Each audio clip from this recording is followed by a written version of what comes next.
আজকের প্রত্যুষে স্মরণ করব প্রখ্যাত ভারতীয় ফুটবলার এবং প্রশিক্ষক প্রদীপ কুমার বন্দ্যোপাধ্যায়, অর্থাৎ যিনি পিকে ব্যানার্জি নামে পরিচিত। তিনি ৩৬ বার জাতীয় ম্যাচে ভারতের হয়ে খেলেছেন এবং ৬ বার ভারতীয় ফুটবল দলকে প্রতিনিধিত্ব করেছেন। তিনি ১৯৯০ সালে পদ্মশ্রী পুরস্কার লাভ করেন।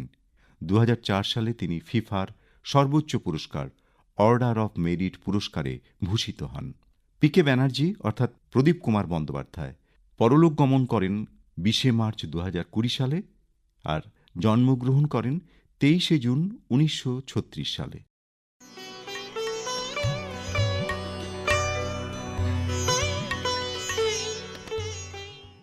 আজকের দিনটি সারা বিশ্বে পালিত হচ্ছে আন্তর্জাতিক জনসেবা দিবস হিসেবে।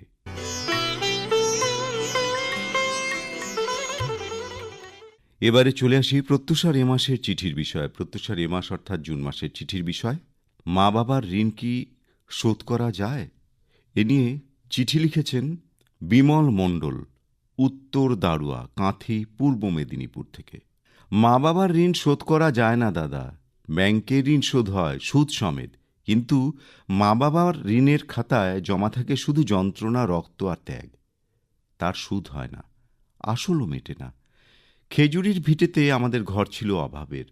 বাবা ভাগ চাষি, অন্যের জমিতে সারাদিন গতর খেটে সন্ধ্যায় ফিরতেন শূন্য হাতে। মা স্কুলের গেটে চিপস, ভুট্টা ভাজা বিক্রি করতেন। উনুনের আঁচে মায়ের হাতের রেখা পুড়ে যেত, বাবার পিঠে রোদের ছাল উঠত। মনে পড়ে এক শ্রাবণে ঘরে ভাত ছিল না। মা নিজের ভাগের ফ্যানটুকু আমার মুখে তুলে বলেছিলেন, তুই খা বাপ, তুই খেলেই আমার উপোস সার্থক। মাঘের শীতে বাবার গায়ে চাদর ছিল না। আমায় জড়িয়ে ধরে বলতেন, আমার শীত লাগে না বাপ। সেই উপোস, সেই শীতের কাঁপুনি পেরিয়ে আজ আমি একজন শিক্ষক। মাইনে পেয়ে বাবার জন্যে শাল কিনি, মায়ের জন্যে ওষুধ আনি। কিন্তু দাদা, যে মা নিজে না খেয়ে খাইয়েছে, যে বাবা নিজে কেঁপে আমায় উষ্ণতা দিয়েছে, তাঁদের সেই রাত, সেই ত্যাগের দাম আমি কোন টাকায় মেটাব? এই ঋণ শোধ করার নয়, শুধু আজীবন বুকের মধ্যে বয়ে নিয়ে চলার। লিখেছেন বিমল মণ্ডল, কাঁথি, পূর্ব মেদিনীপুর থেকে।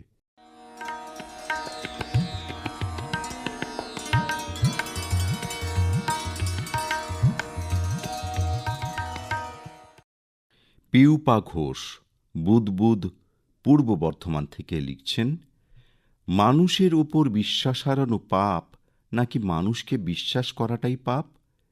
এই দ্বন্দ্ব হৃদয় অলিন্দ কুঠুরিতে এপাশ ওপাশ করতেই থাকে চিরটাকাল। কিন্তু কোনো পাতায় হাতটা থেমে যায় আর উল্টাতে চায় না, কারণ সেখানে হিসেবে বের হয় মানুষের সাথে থাকাটাই হয়তো ভুল। ভাঙতে ভাঙতে শেষকুলে আর তরি নোঙর করার শক্ত মাটির দেখা মেলে না। তবু সেখানেও দাঁড়িয়ে থাকে দুইটি মানুষ, মা আর বাবা। শত ন্যায় অন্যায়ের বিচার ভুলে তাদের দেখে আবার ভালোবাসতে ইচ্ছে হয় এই বসুধাকে। তারাই পৃথিবীর আলো দেখিয়েছেন, সমাজের দরদাম বুঝিয়েছেন, পড়লে তুলে ধরেছেন, সঙ্গে থেকেছেন। সে ঋণ যে শোধ করবার নয়। মা আমাদের না দেখেই তার অন্তরের উপলব্ধি দিয়ে একটি অনুভবকে ভালোবেসে জন্ম দেন। বাবা নেন অলিখিত অন্তহীন দায়িত্ব। তিনি সন্তানকে কাঁধে চাপান, কারণ তিনি যতদূর দেখতে পেলেন না, তার সন্তান যেন তা দেখতে পায়। সব কিছুর ভেতর একটা স্বার্থ থাকে। এখানেও কঠিন বাস্তবে আছাড় মারলে একটা বাস্তব বেরিয়ে আসে। বাবা মাও নাকি সন্তান মানুষ করে নিজের স্বার্থে, তাদের অসময়ে দেখবে বলে। যদি তাই হয়, তবে তারাও তো একটা সময় সেই সন্তানদের সকল চাহিদা আবদার পূর্ণ করেছেন। তারপর এইটুকু কি আশা করা যায় না? লিখেছেন পিউপা ঘোষ, শুকডাল, বুদবুদ, পূর্ব বর্ধমান থেকে।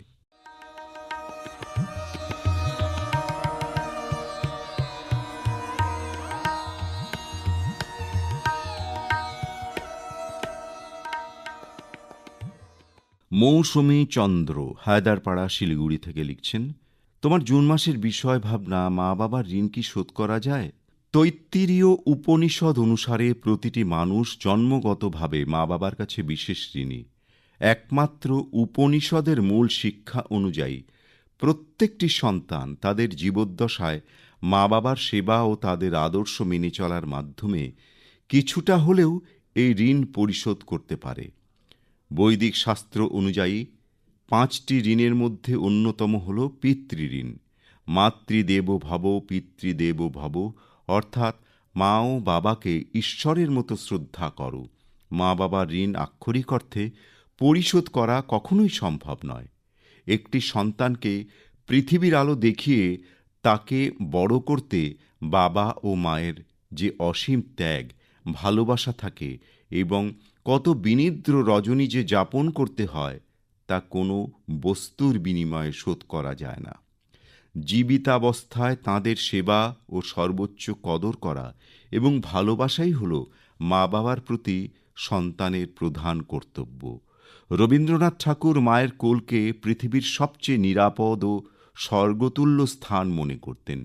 তিনি মায়ের স্মৃতিচারণ করতে গিয়ে লেখেন, মায়ের কথা মিলায় যেন আমার খেলার মাঝে, মা বুঝি গান গাইত আমার দোলনা ঠেলে ঠেলে। আবার পিতার স্নেহ ও পিতার দায়িত্ববোধ তিনি তুলে ধরেছেন। খোকাবাবুর প্রত্যাবর্তন গল্পে রায়চরণ নামে সাধারণ পিতার নিঃস্বার্থ আত্মত্যাগের মাধ্যমে। গীতাঞ্জলিতে তিনি পিতা অর্থাৎ স্রষ্টার কাছে প্রার্থনা করেছেন, তা যেন প্রতিটি সন্তানেরই মনের কথা। আমাদের অস্তিত্বের শিকড় জুড়ে শুধু বাবা ও মা। জীবনের বাস্তবতা আমাদের সেই শিক্ষাই দেয়, যে ব্যক্তি বাবা মায়ের প্রতি শ্রদ্ধা, ভালোবাসা ও কর্তব্য নিবেদন করে চলে, তার জীবনই পূর্ণতা পায়। লিখেছেন মৌসুমী চন্দ্র, হায়দারপাড়া, শিলিগুড়ি থেকে।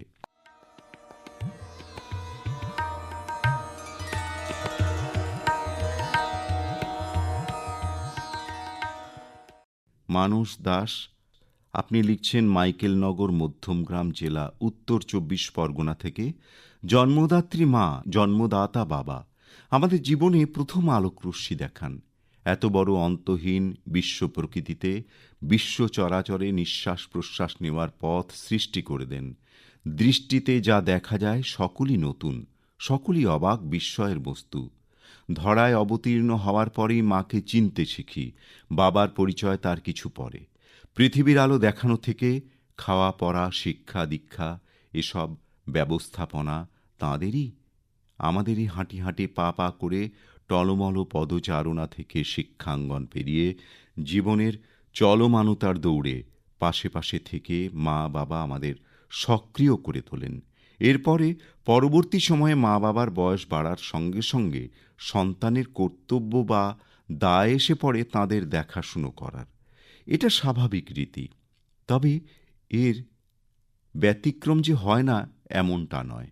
সন্তান গর্ভধারণ থেকে মানুষ করে তোলার লম্বা পথে মায়ের আত্মত্যাগের বিষয়টিতে জড়িয়ে থাকা ঋণ পরিশোধযোগ্য নয়। মাতৃত্বের আগাগোড়া পথটি সহস্র যন্ত্রণার। সন্তানকে ঠিকঠাক মানুষ করে তোলার চ্যালেঞ্জ মূলত মায়ের। বাবা সম্প্রদায় রোজগারের বৃত্তে সারাদিন ঘুরে এত কিছু খেয়াল করতে পারেন না। এখন অবশ্য বেশিরভাগ মা বাবাই চাকুরিরত, তাদের আবার যৌথ উদ্যোগ, কিন্তু এক্ষেত্রেও মায়ের মাথা ব্যথা কিঞ্চিত বেশিই হয়। তাই মায়ের ঋণ পরিশোধ করা যায় না। বাবার ঋণ শোধ হয়তো প্রচেষ্টাযোগ্য, কিন্তু মায়ের নৈব নৈবচ। লিখেছেন মানস দাস, মাইকেলনগর, মধ্যমগ্রাম জেলা, উত্তর 24 পরগনা থেকে।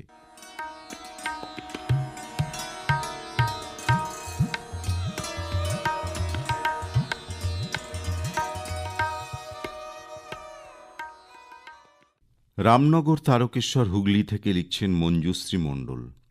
মানুষ অন্য মানুষের ঋণ শোধ করতে পারলেও পারতে পারে, কিন্তু মা বাবার ঋণ কখনো শোধ করতে পারে না। তবে হ্যাঁ, মা বাবার রেখে যাওয়া কোনো আর্থিক বা সম্পত্তিগত ঋণের বোঝা সন্তানের কাঁধে চাপলে সজ্ঞানে হোক, বিরক্তি সহকারে হোক, ভালোবেসে হোক, দায়িত্বের কারণে হোক, শোধ করে থাকেন বা বাধ্য হন।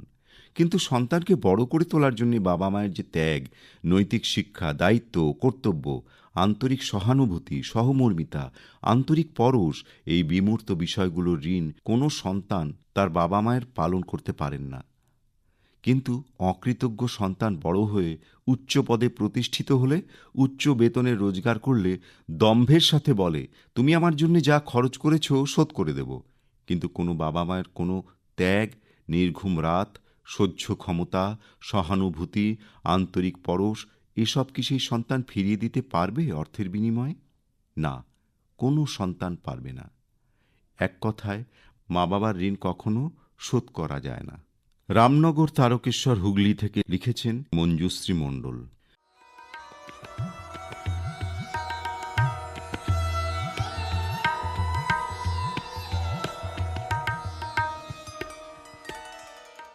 হৃদয়রঞ্জন মুখোপাধ্যায় কাটোয়া কাছাড়িপাড়া মুচিপুকুর পাড়, পূর্ব বর্ধমান থেকে লিখছেন, আমাদের যজুর্বেদে আছে পিতানোসি পিতা নো বোধি, অর্থাৎ ঈশ্বর আর পিতার একাত্মতা। কেননা পিতার মধ্যে ঈশ্বর বিরাজমান। তাই এই পিতার প্রতি আস্থা, ভক্তি, শ্রদ্ধা জ্ঞাপন করা প্রত্যেক মানুষের কর্তব্য। নিজের সন্তানদের মানুষের মতো মানুষ করা, তাকে সম্মানের সঙ্গে সমাজে পরিবেশে প্রতিষ্ঠিত করা, নিরাপত্তা দেওয়া পিতার দায়িত্ব। পিতার কাছে সন্তান তাই খুবই নিরাপদ। অপরদিকে মা শতকষ্ট সহ্য করে 10 মাস 10 দিন গর্ভে ধারণ করে সন্তানের জন্ম দেন, তাকে লালন পালন করে ধীরে ধীরে বড় করে তোলেন। নিজে খেয়ে বা না খেয়েও সন্তানকে খাইয়ে সেবা যত্ন করে নিজে রাতে না ঘুমিয়ে জেগে থেকে সন্তানকে সুখের ঘুম পাড়িয়ে শুইয়ে রাখেন। নিজের শরীরের প্রতি যত্ন না নিয়ে সন্তানের কিসে ভালো হবে সর্বদাই সেই দিকে দৃষ্টি দেন। সেজন্যই বলা হয়, জননী জন্মভূমিশ্চ স্বর্গাদপি গরীয়সী। এই হচ্ছে আমাদের পিতামাতার আদর্শ। তাই এই পিতামাতার কাছে সারা জীবন ধরে আমরা ঋণী। কোনোদিনই মা বাবার ঋণ শোধ করা যায় না। নিজের সন্তানের, পরিবারের সদস্যদের সুখের জন্যে নিজে না খেয়ে অক্লান্ত পরিশ্রম করে উপার্জন করে সকলের মুখে হাসি ফোটাতো আমার বাবা। তাদের এই সন্তানের জন্য আত্মত্যাগ কোনোভাবেই ভোলার নয়। তাঁদের ঋণ কি কোনোদিন শোধ করা যায়? লিখেছেন হৃদয়রঞ্জন মুখোপাধ্যায়, কাটোয়া কাছাড়িপাড়া মুচিপুকুর পাড়, পূর্ব বর্ধমান থেকে।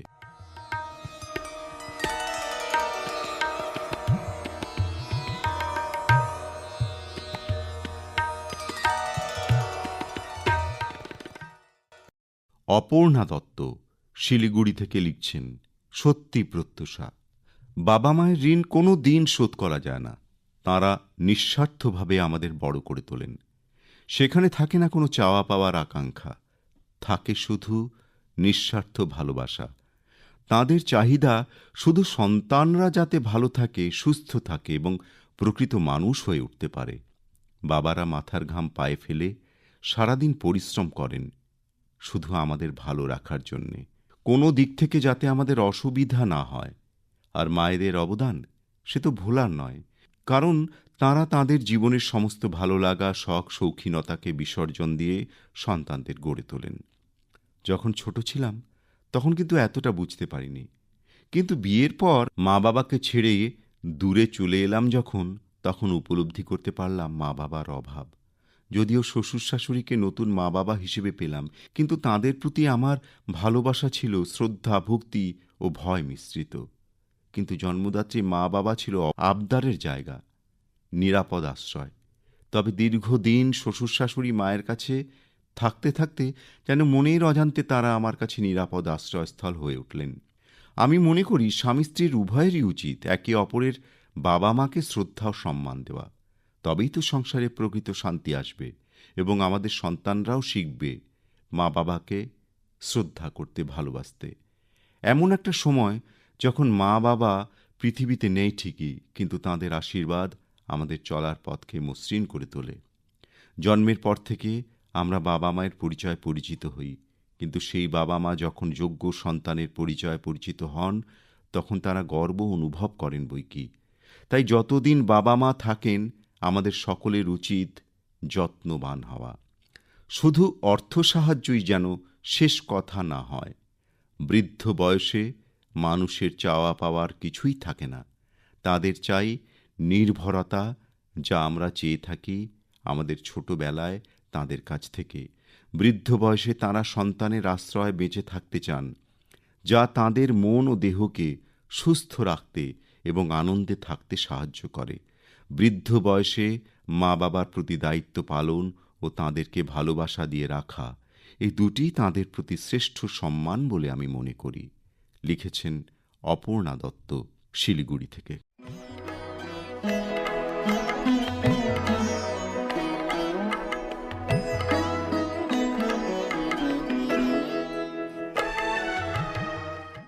এবারে একটু সচেতনতার কথা বলা যাক। এ সময়ে বিভিন্ন রোগভোগের প্রকোপ দেখা যায়। তার মধ্যে একটি উল্লেখযোগ্য হল ডেঙ্গু। ডেঙ্গু একটি ভাইরাসজনিত জ্বর যা এডিস মশার মাধ্যমে ছড়ায়। এই মশা সাধারণত ভোরবেলায় এবং সন্ধ্যের সময় কামড়ায়। সাধারণ চিকিৎসাতেই ডেঙ্গু জ্বর সেরে যায়, তবে ডেঙ্গু শক সিন্ড্রোম এবং